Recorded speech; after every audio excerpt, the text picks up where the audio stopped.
समाधिस्थमूर्तिं भजे ज्ञानदेवं राम रामेति रामेति रमे रामे मनोरमे सहस्रनाम तत्तुल्यं राम नाम वराणे। ओम नमो भगवते वासुदेवाय।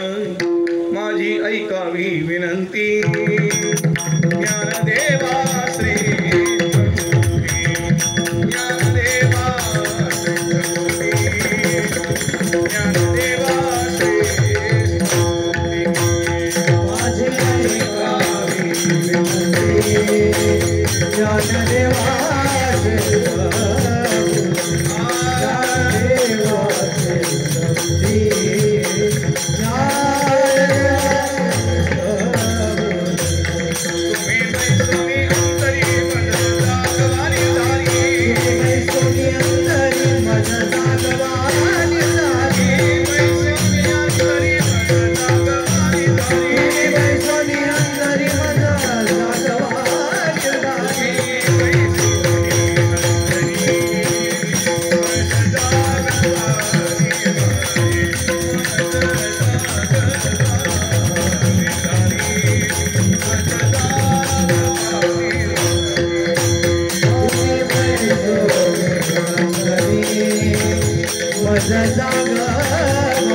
सर्वजण प्रेमाने म्हणा श्रीराम जय राम जय जय राम श्रीराम जय राम जय जय राम श्रीराम जय राम जय जय राम श्रीराम जय राम जय जय राम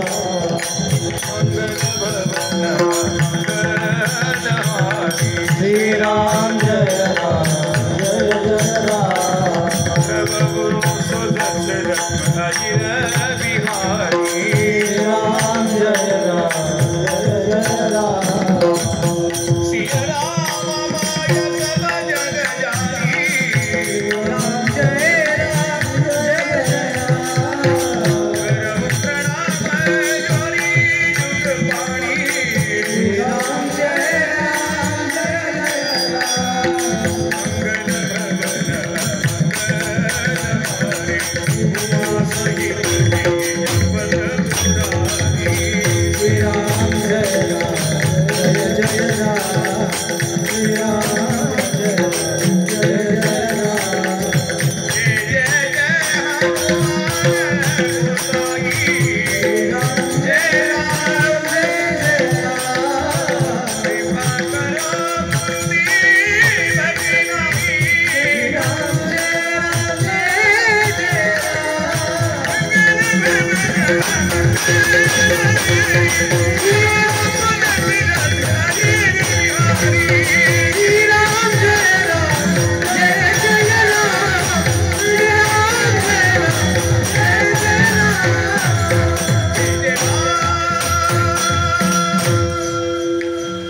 मंगल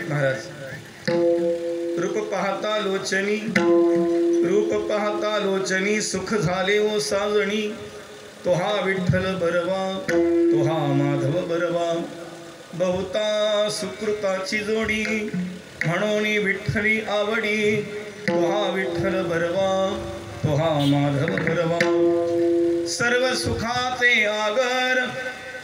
सुखाचे आगर बाप रखुमा देवीवर तो हा विठ्ठल बरवा तो हा माधव बरवा।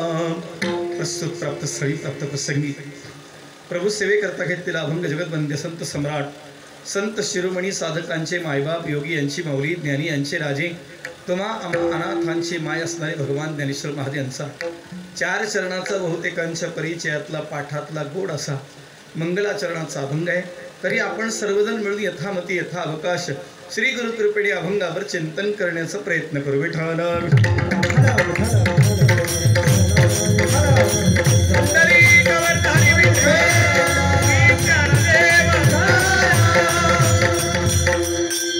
आपण सर्वांच्या अंतःकरणात निरागस निर्विकार निर्लेप स्वरूप आणि निरंतर निवास करणाऱ्या माऊलींच्या चरणी पुन्हा पुन्हा विनम्र अभिवादन करून सेवेला आरंभ करू।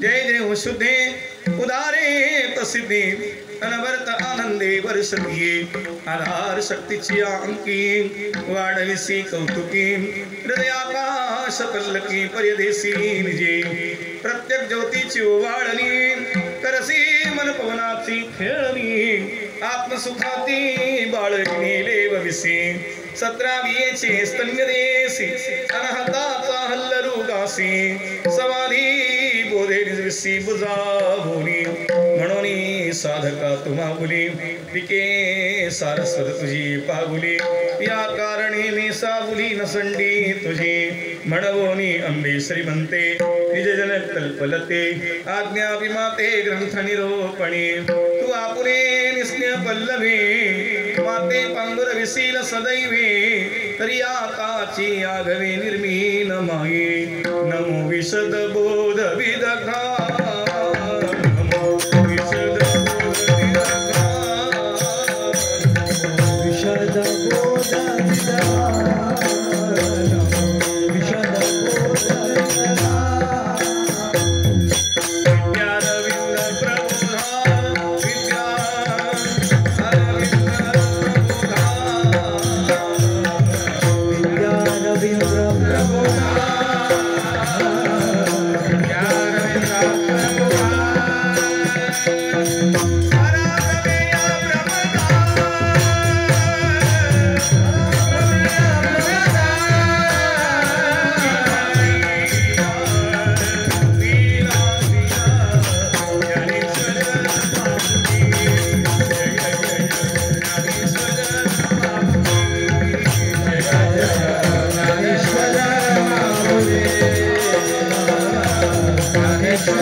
सद्गुरु विघ्नहर्ता जय जय सद्गुरु बुद्धिदाता जय जय सद्गुरु सत्य ज्ञानानंता जय जय संत मुकुटमणि मधुरया गिरा वल्गुवाक्यया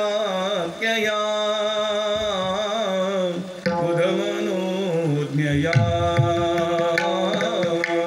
पुष्करेक्षण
शामतनो अलंका पुरी उभा अससी ओम नमो जय जय सद्गुरु विघ्नहर्ता जय जय सद्गुरु बुद्धिदाता जय जय सद्गुरु सत्य ज्ञानानंता जय जय संत मुकुटमणि ओम नमो भगवते परमहंसास्वादित चरण कमल चिन्मकरंदाय भक्तजन मानस निवासाय श्री रामचंद्राय वागीशायस्य वदने लक्ष्मी यस्य बक्षसी यस्यास्ते हृदये संवित्तं नृसिंहं भजे जनकसुता जगजननी जानकी अतिशय प्रिय करुणा निधान की ताके युगपद कमल मनावहु जास कृपा निर्मल मति पावहु आये हनुमंत बिराजी कथा कहूँ मति अनुसार प्रेम सहित गादी धरू पधारिये पवन कुमार भक्त भक्ति भगवंत गुरु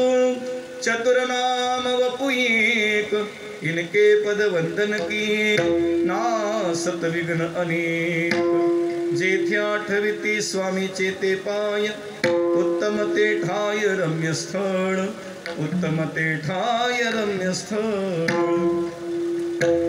रूप पाहता लोचनी सुख झाले हो साजणी तो हा विठ्ठल बरवा तो हा माधव बरवा अनंत कृपामूर्ती श्रीमंत भगवान ज्ञानेश्वर महाराज सेवेकरता घेतलेल्या अभंगाच्या माध्यमातून रुक्मिणी संजीवन पंढरीश पांडुरंग परमात्मा मी त्या परमात्म्याला पाहिले त्याचं दर्शन केलं त्याच्या सगुण रूपावर माझं प्रेम आहे त्याच्या निर्गुण स्वरूपाचा मला अनुभव प्राप्त झाला आहे सगुण आणि निर्गुण दोन्हीचं ऐक्य असणारा परमात्मा मला विटेवर पाहायला मिळाला सगुण निर्गुणाचा ठाव विटे पाव धरी येवे सगुण निर्गुण तुझ म्हणे वेद तुका म्हणे भेद नाही नाम नामीचा भेद आहे असंही जाणलं निर्गुण तेच सगुण झालं निर्गुणी पावले सगुणी भजता विकल्प धरिता जिव्हा धडे भगवान नाथ महाराज हरिपाठामध्ये सांगतात निर्गुणापर्यंत मी पोहोचलो सगुणाचं भजन करता करता पण सगुण इतकं गोड आहे त्याची गोडी कोणाला सांगावी असा प्रश्न जेव्हा ज्ञानोबाला पडला तेव्हा ज्ञानोबराय त्याची गोडी आपल्या मैत्रिणीला सांगतायत आणि ज्ञानोबरायची मैत्रिणी 21व्या शतकातली नाहीये विठाला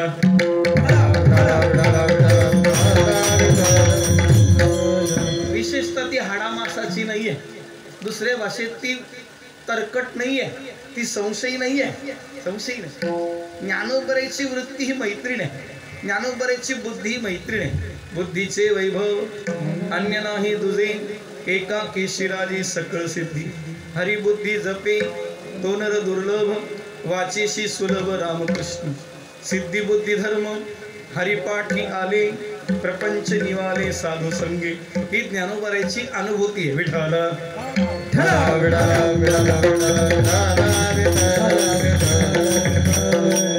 जसं संसारातली मोठी माणसं पुढच्या पिढीच्या पदरात अनुभव टाकतात तशी परमार्थातली मोठी माणसं परमार्थाचा अनुभव देतात आणि थोडं पुढे जाऊन सांगू संसारातली मोठी माणसं जरी अनुभवाने बोलत असली तरी त्यांना दुःखाचा अनुभव जास्त आहे आणि परमार्थातली माणसं अनुभवाने बोलत असली तरी त्यांना सुखाचाच अनुभव आहे हा विचार आहे तुका म्हणे मग नाही वृत्तीवरी सुखाचे ते जागी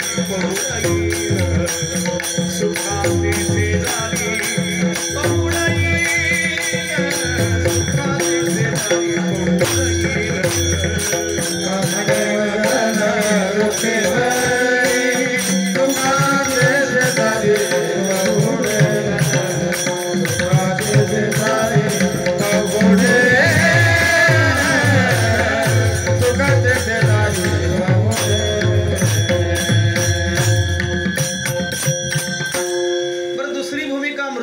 सुखाची कहाणी ऐकीतील कवणाची श्रवणी कैसी सुखनिद्रा अंतुरणी इंगळाची जगी सर्व सुखी असा कोण आहे कबीरजी त्याच्या पुढे म्हणतात थोडं वेगळं म्हणतात विपर्यास करतात उपहास करतात एक चपराक लगवतात संसारी माणसाच्या मुखात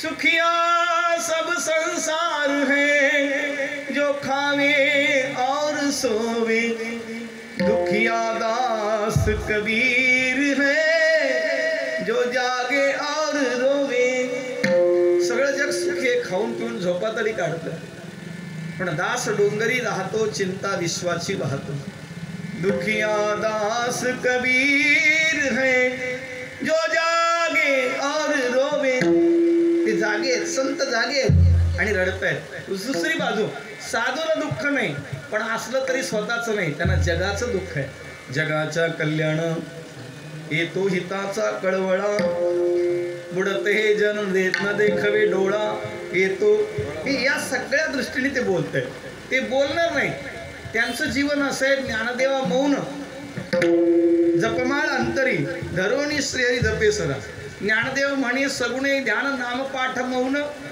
ज्ञानदेवे घेतले दान हृदयी धरुनिया ध्यान समाधी बैसला निर्वाण कथा कीर्तन करीतो विठ्ठल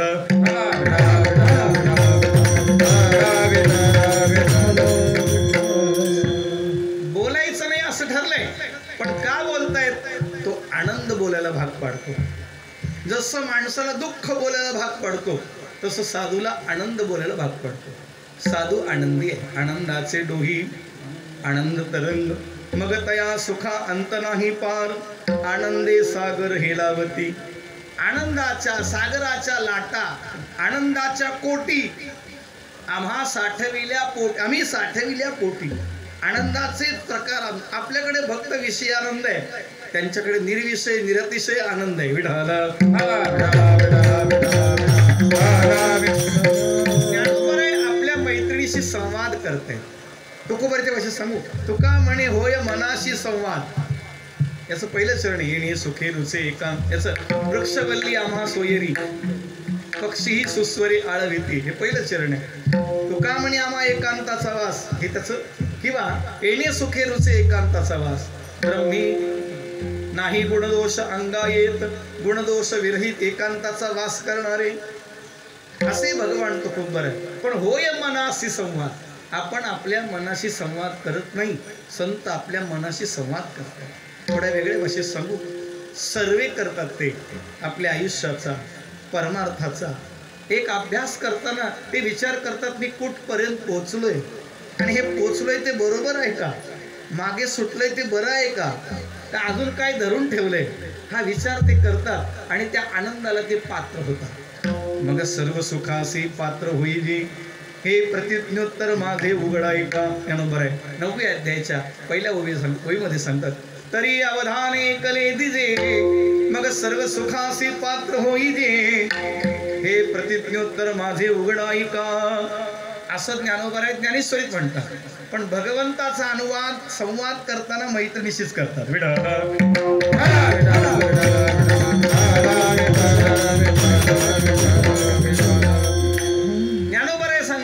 मैत्रिणीला की मला सुख झाले मी त्याला पाहिलं आणि मला सुख झालं कोणाला पाहिलंय म्हणजे त्या विठ्ठलाला पाहिलं तो विठ्ठल म्हणजे कोण तोच हा माधव जो पुंडलिकाच्या भावार्था गोकुळीन झाला येता किंवा नेनो ब्रह्म मार्ग चुकले उघडे पंढरपुरा आले भक्त पुंडलिके देखिले उभे केले विठीवर उघडे आले म्हणजे सगुण झाले विठ्ठल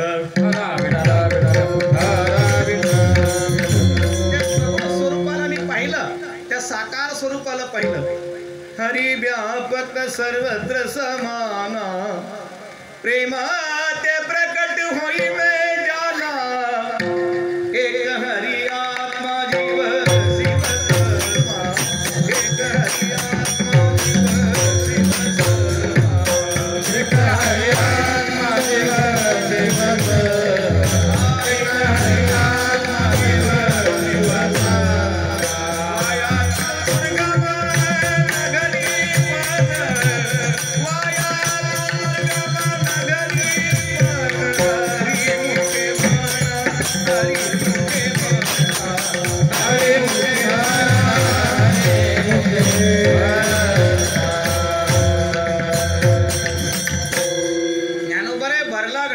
शिव समा हरी व्यापक सर्वत्र समाना प्रेमा ते प्रकट होई मैं जाना एक हरी आत्मा जीव शिव समा हे त्याचं निर्गुण रूप आहे वाया तू दुर्गमा न घाली मन तुझं मन दुसरीकडे जाऊ देऊ नको एकदा तिथे स्थिर कर तुका म्हणे याची सुख तुम्हा कळली यावरी मग दारोदारी न हिंडणार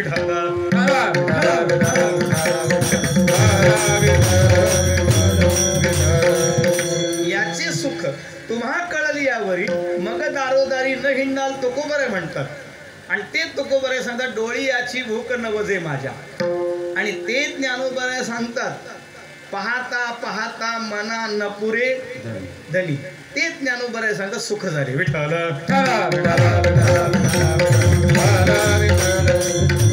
आपण त्या सुखाचा थोडा विचार करू ऐकूया म्हणजे लक्षात येईल सुख कशाला म्हणतात. ज्ञानोबांनी सुखाची व्याख्या केली, किंबहुना सोय आत्मयाची होय तेथ जे होय, आत्मयाची लाय तेथ जे होय तया नाम सुख. आत्मानुसंधानी होणं, आत्मकेंद्री होणं. अजून सोपं सांगू का, लक्षात येईल. आंधळ्याला डोळे आहेत का दृष्टी आहे? तुमच्या तालुक्यात कसं काय? आंधळ्याला डोळे आहेत का दृष्टी आहे? बोला बोला. डोळे, दृष्टी नाही. आपल्याला डोळे आहे का दृष्टी आहे? दोन्ही नाही. विठाला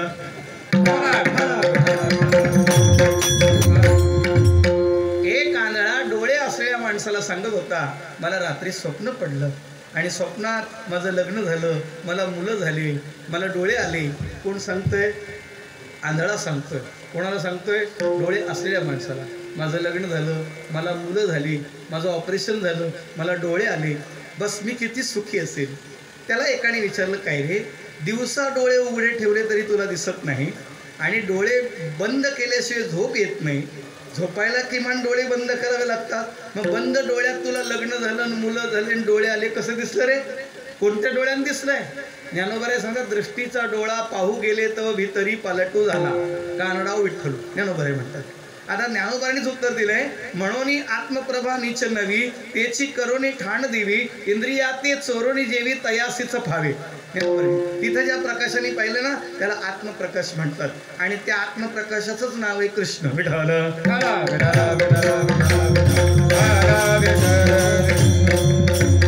गुरुवारी रंगनाथ गुरुजी परभणीकर सांगायचे, श्रीकृष्ण ही प्रकाशाची देवता आहे आणि प्रसादाची देवता आहे. म्हणून प्रकाश आणि प्रसाद एका ठिकाणी अशी एकच देवता आहे. म्हणून आत्मप्रभा नीच नवी तेची करुणी ठाण दिवी, इंद्रिया ते चोरुनी जीवी तयासी चफावे. इंद्रिया ती चोरुनी जीवी, हे ज्याला जमतं त्याचं नाव बुद्धी, त्याचं नाव मन, हे त्यालाच जमतं म्हणून सुख झाले असा विचार आहे. मग आंधळ्याला सुख झालं असा एक विचार आहे. दुसरा विचार, त्याचाच विचार करा. त्याला विचारलं, काय रे, तू दिवसातून 2 वेळा मंदिरात जातो, तुला तर देव दिसत नाही, मग का जातो? त्यांनी सांगितलं, मला देव दिसत नाही, ठीक आहे, पण देवाला मी दिसावं म्हणून जातो. आपण देवाला दिसावं म्हणून तरी मंदिरात जावं. कळलं तर बरं होईल, नाही कळलं तर उलट सांगतो. जे सरकारी माणसं आहेत, जे रिटायर झाले, त्यांना पेन्शन चालू आहे.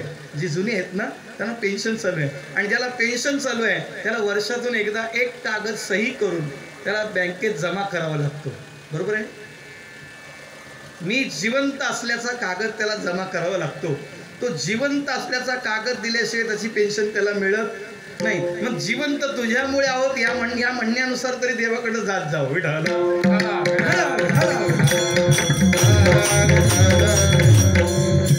आता काही माझं वय नाही, माझा अधिकार नाही, बाबा वगैरे समोर बसलेत, पण तरी पण थोडं धाडस करून सांगतो ना, तरी बालक बडा बोली आहे.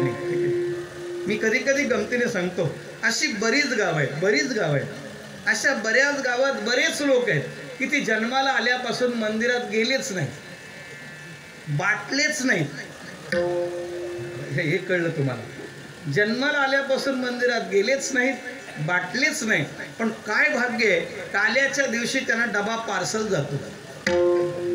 देव म्हणतो तुझी सावली सत्तेवर नको, आमचं मस्त चाललंय, डबा लेके जाओ, दबा के खाओ, हम पर दबाव न लाओ. विठ्ठल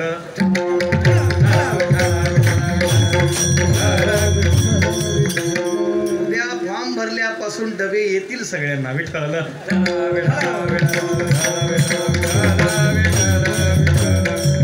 कल्पना करा, त्याचं जीवन जाऊ द्या, पण आंधळ्याला कळालं की देवाला मी दिसावं म्हणून तो जातोय.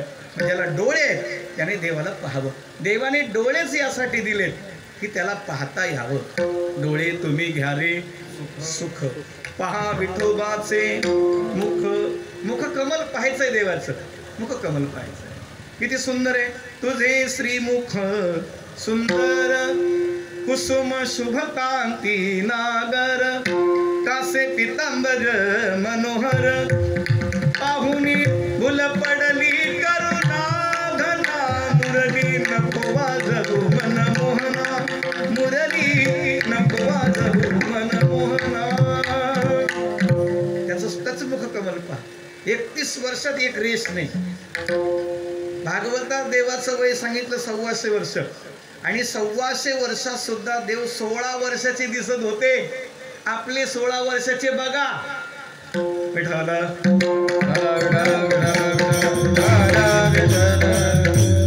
ते संध्याकाळी गोळा करून आणावे लागतात. इतका फरक आहे.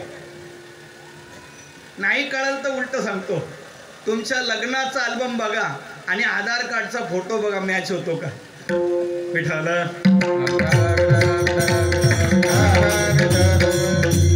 5 वर्षाच्या आतल्या बाळाचा चेहरा पहा, त्याची प्रसन्नता पहा, त्याची खेळकर वृत्ती पहा, त्याचे राग द्वेष विसरण्याची कला पहा, रुसवा टाकण्याची कला पहा. त्या 5 वर्षाच्या आतल्या बाळाच्या चेहऱ्यावर जी प्रसन्नता आहे ती म्हातारपणात जर आपल्या चेहऱ्यावर आली तर समजायचं जिंकलं. तयावरी जैत रे जैत, ज्ञानाचे निशाण वाजत, दिसे तन्मयाचे झळकत एक छत्र. ज्ञानोबरायचं वय 21 वर्ष 3 महिने 5 दिवस, तुकोबरायचं 42 वर्ष, विवेकानंदांचं 39 वर्ष, छत्रपतींचं 53 वर्ष, नामदेवरायचं 81 वर्ष, विवेकानंदांचं 32, शंकराचार्यांचं 32 वर्ष.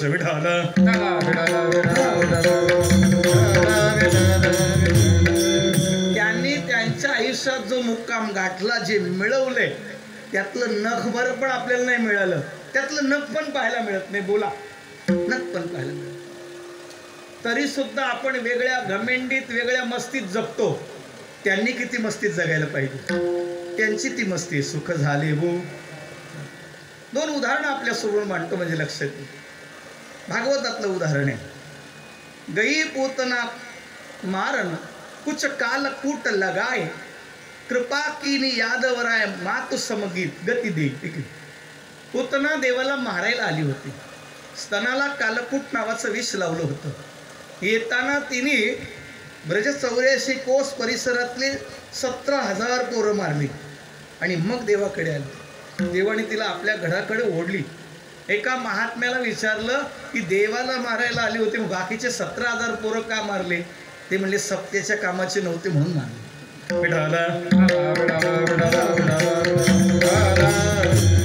काय कामाचे? मी बाबा क्षमा मागून सांगतो, मी काल परवा कीर्तनात सांगितलं, बापाचा माल पाहिजे, माळ नको. बापाचा माल पाहिजे, माळ नको. माळ मिळेल त्यालाच माल द्यायचा.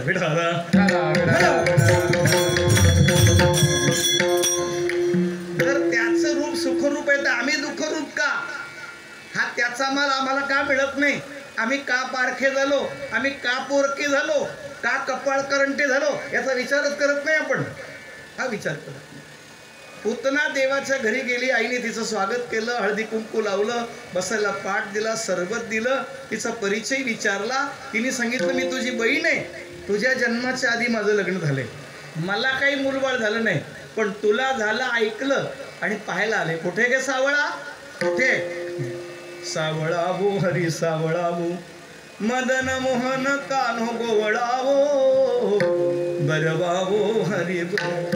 हे सावळा म्हणण्याचं कारण काय? मदनाला सुद्धा त्यांनी वेळ लावलाय. या जगात सगळ्यात सुंदर मदन आहे.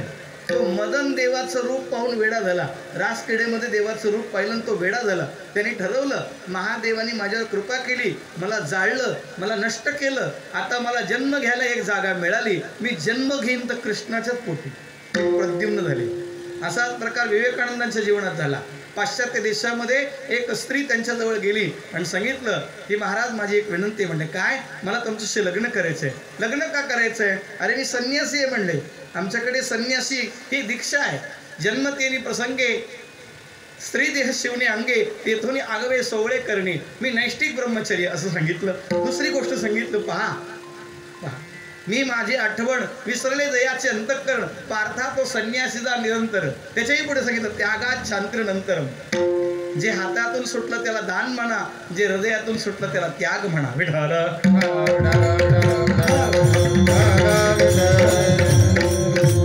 आपण वर्गणी देताना पण 3 वेळा विचार करतो. दान देताना पण त्याग तर लांब राहिला. आमचे गुरुजी सांगतात, जी माणसं चहा सोडत नाही ती घर काय सोडतील. बरं, ज्यांनी चहा सोडला त्यांनी कॉफी धरली. ज्यांनी घर सोडलं त्यांनी मठ धरलंय विठाला. किती गंमत आहे, किती गंमत आहे. घर बांधले डोंगरी विषया हिंडे दारोदारी, विषया हिंडे दारोदारी. तो मदन पंच बाण घेऊन आला, शब्द स्पर्श रूप रसगंध. आपली रती नावाची पत्नी देवाला भुलवण्यासाठी आला आणि तिथे जेवढ्या गोपिका होत्या त्या गोपिकांचा समूह होता. एक एकापेक्षा सुंदर, स्वभावाने, मनाने, भावनेने आणि सौंदर्याने सुंदर होत्या. त्या देवासाठी नटत होत्या. पण 16,108 पत्न्या आणि एवढ्या गोपिका देवाचं चित्त विचलित करू शकल्या नाही. उलट देवाच्या पैंजणाचा जरी आवाज आला तरी त्या विचलित व्हायच्या. नुसत्या बासरीचा ध्वनी जरी आवाज कानावर पडला तरी त्या विसरायच्या. विसरल्या कामधंदा, सासू सासऱ्याची नाही मर्यादा. कोणी जावा कोणी नंदा, दृष्टी वेधिली परमानंदा. अशी स्थिती त्यांची होती. आपलं असंच झालंय, जवळ त्या परमानंदी म्हणून नाही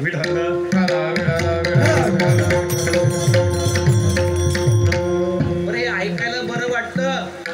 तिथं जायला काय किंमत मोजावी लागते ते ज्ञानोबाला विचारा, ज्ञानोबाला विचारा, ते तुकोबाला विचारा.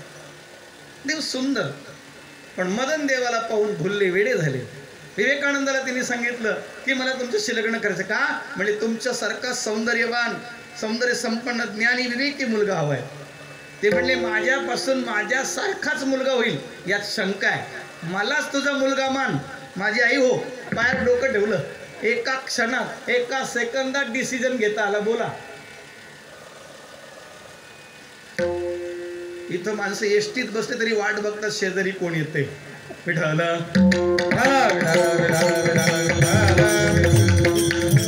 एसटीचा प्रॉब्लेम नाही, तो कष्टी आहे. विनोद सोडून द्या. भगवान ज्ञानोबर आहे, त्या स्वरूपाचं चिंतन करतात. पूतना देवाच्या पाळण्याजवळ गेली. आईने सांगितलं आता स्नान घातलंय, झोपलंय. पाळण्याजवळ गेली, देवाला पाहिलं. 6 दिवसाचे होते. कुरळे केस होते, धनुष्यासारख्या भुवया होत्या. डोळे फक्त मिटले होते देवाने.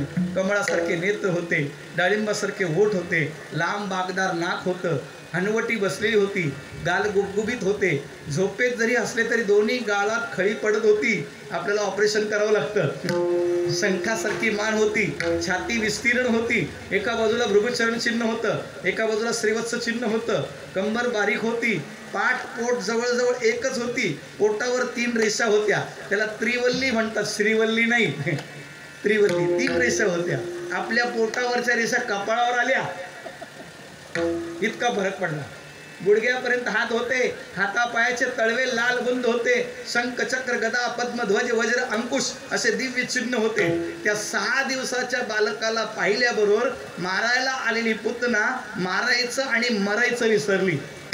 मारायला आलेली पुतना 6 दिवसाच्या भगवंताला पाहिलं तर मारायचं मरायचं विसरली. जे त्याच्यावर मरतात त्यांची काय गोष्ट असेल.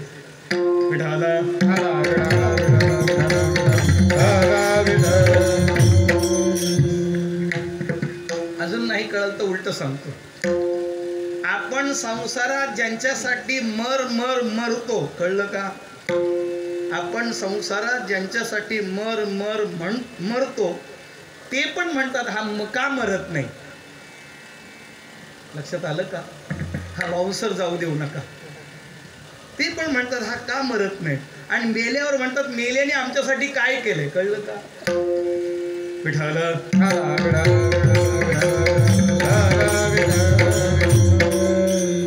मग यांच्यासाठी मरण्यापेक्षा, यांच्यासाठी मरमर करण्यापेक्षा त्याच्यावर मरा ना, त्याच्यावर मरा. गोपिका त्याच्यावर मरत होत्या.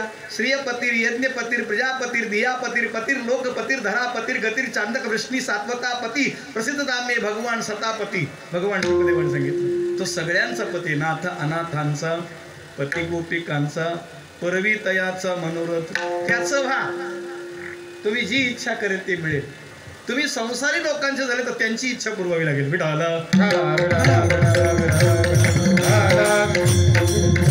ही स्थिती आहे, ही स्थिती. पुतना मारायचं मरायचं विसरली. देवाच्या दर्शनाचं हेच फल आहे की तो मारायचं विसरतो आणि मरायचं विसरतो. जे खळांची व्यंकटी सांड मारायचंही विसरतो. जो जे वांशील तो ते लाहो. हे प्रसाद पसायदान नाही, आशीर्वादही ज्ञान भरायचा. विठाला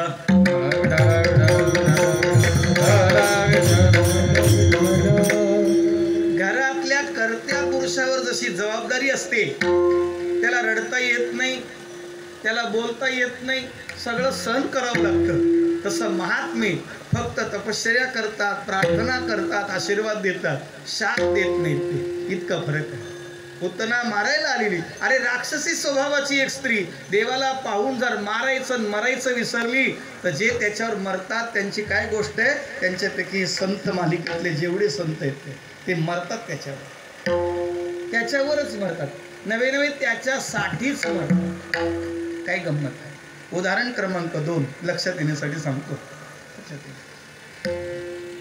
मेवाड, राजस्थान, मेड़ता, मीरा रानी, राजकन्या. लोग कहे मीरा हो गई बावरी, बाप कहे कुल नासी रे, पग घुंघरू बांध मीरा नाची रे, पग घुंघरू बांध मीरा नाची रे. लोग कहे मीरा हो गई बावरी. आणि राजकन्या होती, खूप सुंदर होती. त्यांच्या सेवेत एक दाई होत्या, मी ऐकलेलं आहे म्हणून सांगतो. त्या दाईचा एक मुलगा तारुण्यात आला होता आणि त्याने कुठेतरी मीरा राणीला पाहिलं होतं. त्याच्या मनात ती भरली आणि त्यांनी ठरवलं लग्न करीन तर तिच्याशीच, नाही तर जीव देईल. बरं अंतर काय. कहा गंगू तिली कहा राजा भोज. हा दासीचा मुलगा आणि ती राजकुमारी. शक्य आहे का हे? शक्य नाही. शक्य. आता तर श्रीमंती असेल तरच मुलगी देत आहेत, नोकरी असेल तरच देत आहेत. माळकऱ्यांचं तर फारच विचित्र झालं. ज्याचं झालं त्यांनीच म्हणायचं बस तरलो तरलो. विठाला आला विठाला विठाला विठाला.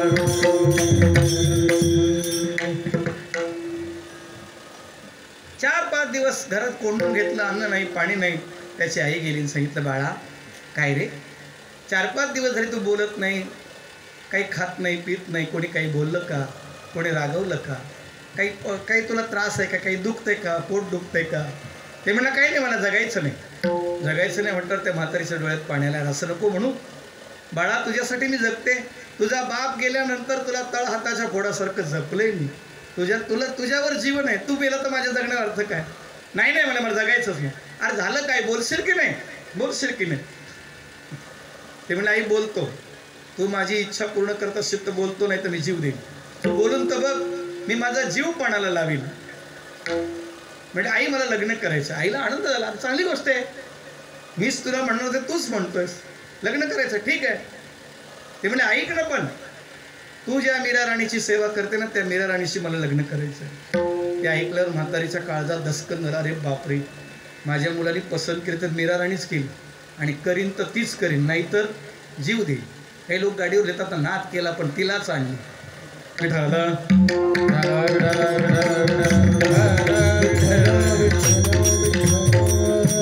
लग्न झाल्यावर पुढच्या वर्षी तो असेल तर तिला का आणली.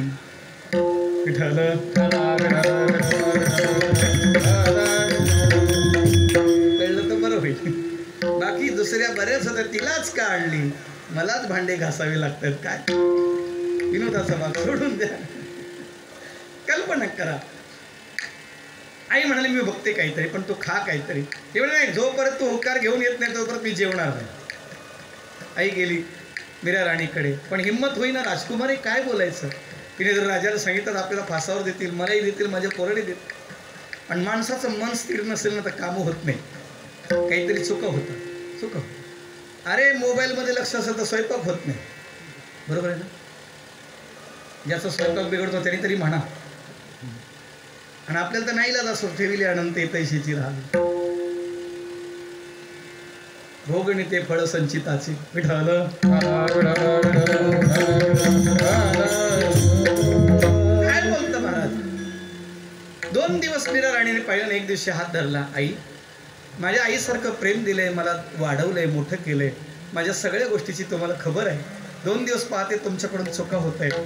काही तुमची तब्येत ठीक नाही का. काही पैशाची अडचण आहे का, काय आजारपण आहे का, कोणी काही बोललं का दरबारात, माझ्या सेवकांपैकी कोणी बोललंय का? ते म्हणले काही नाही. एक वचन द्या, जीवदान देत असाल तर बोलते. जीवदान बोला, काय पाहिजे, माझा जीव पाण्याला लावेल, तुम्हाला पाहिजे ती वस्तू देईल. मी राजकुमारी आहे. हा, समर्थाचे पंक्ती भोजने तळेल्या वरिल्या एकची पक्वान. समर्थ आहेत, समर्थाचे घरी सकळ संपदा, नाही ती कदा कासी याची. बोलत राहील, निसंकोच बोल. आईने सांगितलंय बघ, म्हणले माझ्या मुलाचं लग्नाचं वय झालंय, लग्न करायचं म्हणजे चांगली गोष्ट आहे. किती किती किती हुंडा पाहिजे, किती कपडे पाहिजे, दागिने पाहिजे सांगा, माझ्या राजवाड्यातून देते. वडील माझ्या शब्दाला नाही म्हणणार नाही, तुमच्यासाठी तर नाही म्हणणारच नाही. भांडार खुलं करतील, परत द्यायची गरज नाही. ती म्हणे ते सगळं खरं आहे, पण माझ्या मुलाचं खरं भांडार तू आहेस. माझ्या मुलानं तुला कुठं पाहिलं माहीत नाही. तो म्हणतो लग्न करीत तर तुझ्याशीच, नाही तर जीव देईल.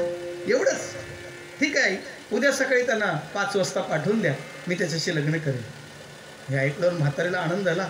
तशी पळत सुटली.